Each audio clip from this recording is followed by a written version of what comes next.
In the quaint, fog-kissed town of Thornhort lived a young girl named Mildred, with eyes as green as emeralds and long brown hair that cascaded to her waist with glints of copper that shimmered in the sun. She possessed a striking beauty that complemented her gentle and kind manner. Orphaned at a tender age, she found solace in the love of her father William, a wealthy nobleman. Despite her father's doting affection, Mildred could not shake off the loneliness and sorrow that had engulfed her after the passing of her mother, Elizabeth. She spent her days wandering her father's vast estate in the nearby woods, foraging for mushrooms and wildflowers to decorate her room as her mother had done, longing for the warmth of her mother's love. One fateful day, as she sat by a bubbling stream that ran through the woods, a strange rattling sound broke the serene quiet of the forest, giving her quite a fright. Who's there? Suddenly the noise ceased, leaving the air thick with an almost tangible stillness. From the shadows emerged a creature of breathtaking beauty, a majestic, mystical blue bird. Its feathers shimmered like sapphires, each one catching the light and scattering it in a cascade of glistening hues with each subtle sway. Beside this divine creature appeared an ancient woman cloaked in a colorful robe. Her weathered face, etched with the lines of countless years, radiated a timeless wisdom. Her eyes, twin pools of ancient magic, held secrets of the universe. My name is Zelda, and this is Alco, the guardian of magic. What is your name, child? Mildred. Do not be afraid, Mildred. I will not harm you. Alco has chosen you. Every decade, Alco sheds 4 magical feathers. Each feather holds the power to grant one wish, if the wish comes from a heart pure of intent. As Zelda spoke, the magnificent bird shook its tail, and 4 dazzling feathers floated gracefully to the ground. Toss a feather into the air, speak your wish, and blow it gently away. But heed my warning. The magic will only grant wishes of love, protection, and service. Use it for selfish or harmful purposes, and the wish will strike you. With that, Zelda and Alco vanished into the woods, as suddenly as they had appeared, leaving Mildred holding the 4 feathers in her hand, unsure what to make of them. She decided to keep them, thinking they would make a fine decoration for her hat. She tucked them away, not fully grasping their significance. Few years passed, and Mildred's father eventually remarried. Elisa, a beautiful widow with fiery red hair and a charming smile, she brought her young daughter Molly into the family. Mildred, thrilled at the prospect of a sister and a new mother, welcomed them with open arms. While Molly and Mildred grew close, Elisa's warmth toward Mildred faded. Cold indifference turned to thinly veiled disdain, as Elisa's jealousy of Mildred's natural beauty and kind spirit festered. Mildred, however, remained kind and patient, her father's continued affection shielding her from Elisa's envy and unkindness. When Elisa bore a son, Edward, the household's attention shifted. A radiant beacon, he lit up the household with his infectious laughter and mischievous grin. As he grew, his charm and good looks made him the apple of everyone's eye. Yet fate, a cruel mistress, had other plans. While their father was far away, a shadow descended upon their idyllic existence. News arrived that William had been killed in a fatal accident. A wave of sorrow, as dark and endless as the void left by his absence, consumed Mildred.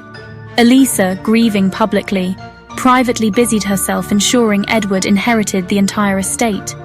Mildred, now at Elisa's mercy, became little more than a servant in her own home. Her days were filled with chores, errands, and tending to Molly and Edward, while Elisa enjoyed her newfound freedom and control of the household. When the girls reached marriageable age, Elisa became consumed with finding a suitor for Molly. Despite Molly's fair beauty, Elisa was apprehensive that anyone would pay attention to Molly with Mildred beside her.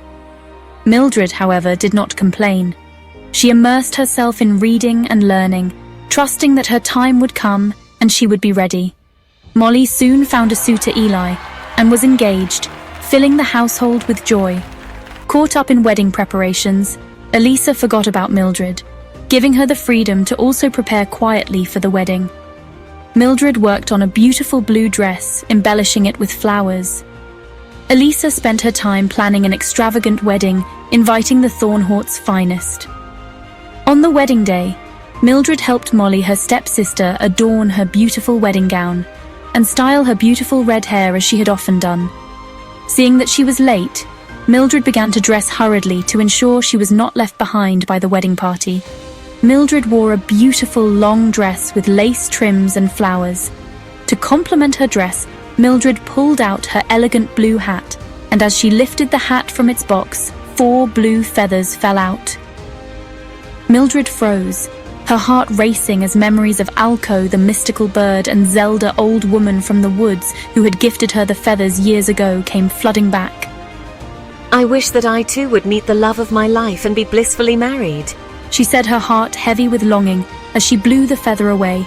It vanished in a burst of stardust, a celestial sign that her wish would be fulfilled. As she rushed down the stairs, she was met with silence. She had been left behind. Nothing could dampen her good cheer. Undeterred, Mildred set off for the church, eager to celebrate with Molly.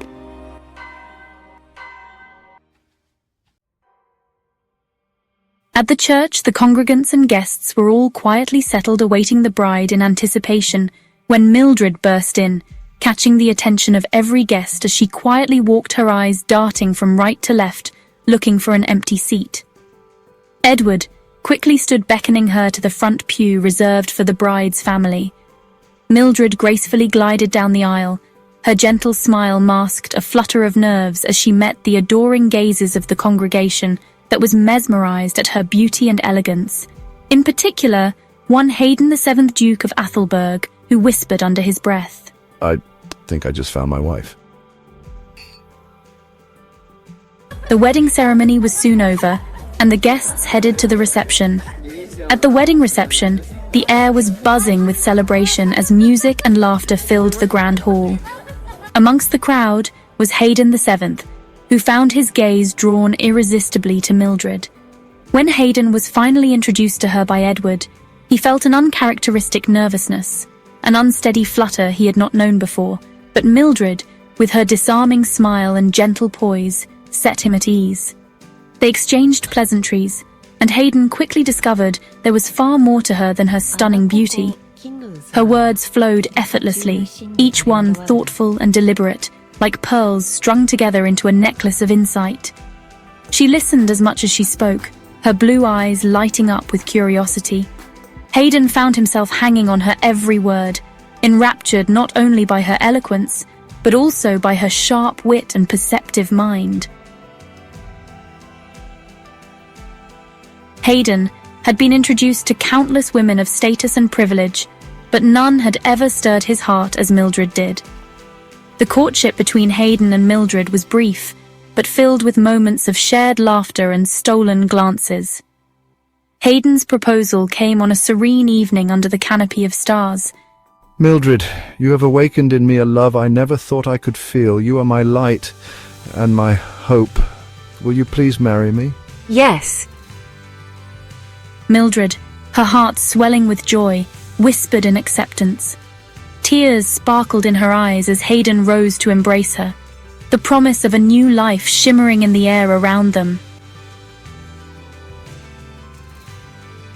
Hayden and Mildred were married in a white, elegant wedding, marked with the beautiful bride, intimate vows spoken, and an eruption of applauses and cheers when they were declared husband and wife.